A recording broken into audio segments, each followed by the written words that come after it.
নমস্কার বন্ধুরা, রুনু রান্নাঘরে সবাইকে স্বাগত। আজ আমি নতুন একটা রেসিপি নিয়ে এসেছি।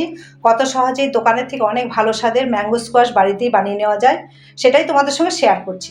ভালো লাগলে কমেন্ট করে জানাতে ভুলবে না। আর আমার চ্যানেলে নতুন বন্ধু হয়ে থাকলে পুরনো বন্ধুদের মতো লাইক, শেয়ার ও সাবস্ক্রাইব করে পাশে থাকার অনুরোধ রইল। পুরনো বন্ধুদের পাশে থাকার জন্য অসংখ্য ধন্যবাদ। আমার নিত্য নতুন ভিডিও পেতে পাশে থাকা বেল আইকনটি প্রেস করে রাখবে। তাহলে দেখে নেওয়া যাক ম্যাঙ্গো স্কোয়াশ তৈরির পদ্ধতি। এখানে 1 কিলো ল্যাংড়া আম আছে, ভালো করে ধুয়ে মুছে নিয়েছি। এবার আমগুলো খোসা ছাড়িয়ে নিচ্ছি। খোসা ছাড়িয়ে স্টিলের ছাকনার সাহায্যে আমের পাল্প আর শাঁস বের করে নেব, যাতে আমের কোনো আঁশ না থাকে। বন্ধুরা, তোমরা ইচ্ছে করলে মিক্সিতে পেস্ট করে ছেঁকে নিতে পারো। এইভাবে আমের সব শাঁস বের করে নেব। এখানে একটা কথা বলে রাখি, 1 কিলো আমের জন্য আমি এখানে 1 কিলো চিনি নিয়েছি। সঠিক মাপটা তোমাদের বলে দিলাম। এইভাবে আমের শাঁসগুলো বের করে নেব। সব আমের শাঁস বের করে নেওয়া হয়েছে। এখানে আমি কাপ মেপে তোমাদের দেখিয়ে দিচ্ছি। 5 কাপ আমের শাঁস হয়েছে, আর এই কাপেরই 10 কাপ চিনি আছে। এখানে লাগছে citric acid, food colour, essence, potassium metabisulphite. এখন গ্যাস অন করে একটা স্টিলের সসপ্যান বসিয়ে দিয়েছি।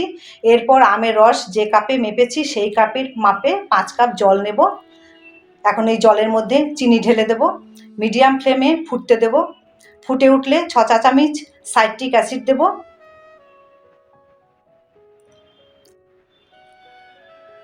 ফুটে উঠেছে, চিনিও মেল্ট হয়ে গেছে। সাইট্রিক অ্যাসিড দিয়ে দিলাম। সাইট্রিক অ্যাসিড দিয়ে ভালো করে মিশিয়ে কয়েক সেকেন্ড পর আমের শাঁস ঢেলে দিচ্ছি। এবারও ফুটতে দেব। ফুটে উঠলে গ্যাস অফ করে দেব। এরপর সব উপকরণ একে একে মিশিয়ে নেব। প্রথমে 4 চা চামচ ম্যাঙ্গো এসেন্স মিশিয়ে নিলাম। এরপর দেব ফুড কালার, খুব সামান্য। সবশেষে দেব পটাশিয়াম মেটাবাইসালফাইড, চা চামচের 4 ভাগের 1 ভাগ সামান্য গরম জল দিয়ে গুলে দিয়ে দেব। এটা প্রিজারভেটিভ। পটাশিয়াম মেটাবাইসালফাইড দিলে দীর্ঘদিন ফ্রিজে না রেখেও ভালো থাকবে।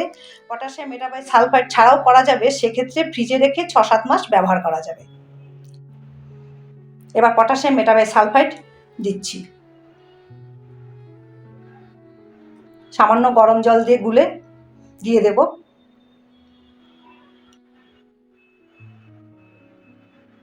দিয়ে দিলাম। ভালো করে মিশিয়ে নিলেই একদম রেডি ম্যাঙ্গো স্কোয়াশ। এবার ঠান্ডা করে গরম জলে ধোয়া শুকনো কাচের শিশিতে ঢেলে নেব। এখানে 3 শিশি ম্যাঙ্গো স্কোয়াশ হয়েছে। এবার আমি শরবত বানিয়ে দেখাচ্ছি। 2 গ্লাসে 1/2 চামচ করে গুঁড়ো চিনি দিলাম। চিনিটা অপশনাল, না দিলেও চলবে। এবার ফ্রিজে ঠান্ডা জল দিচ্ছি। ভালো করে মিশিয়ে নিলাম চিনি আর জল। এরপর ম্যাঙ্গো স্কোয়াশ ঢেলে মিশিয়ে দিলেই রেডি শরবত। কেমন লাগলো বন্ধুরা? ভালো লাগলে অবশ্যই কমেন্ট করে জানাবে। আগামীতে নতুন কোনো রেসিপি নিয়ে তোমাদের সঙ্গে আবার দেখা হবে। সবাই ভালো থেকো। আজ এই পর্যন্তই। নমস্কার।